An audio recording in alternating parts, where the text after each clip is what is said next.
Hi everybody, welcome to How to Solution. In this video I'm going to show you guys how to upload images to Squarespace.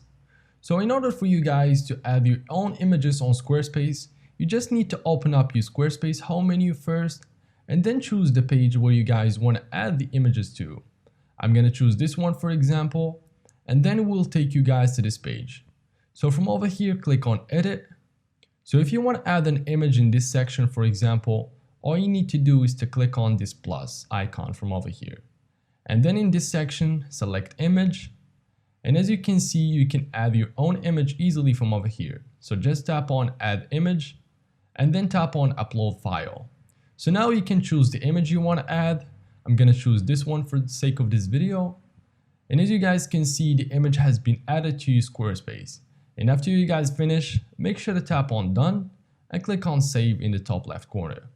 So yeah guys, that is basically how you can upload your own images to Squarespace. If you guys found this tutorial helpful, please leave a like and subscribe to the channel. Thank you for watching. Take care until next video.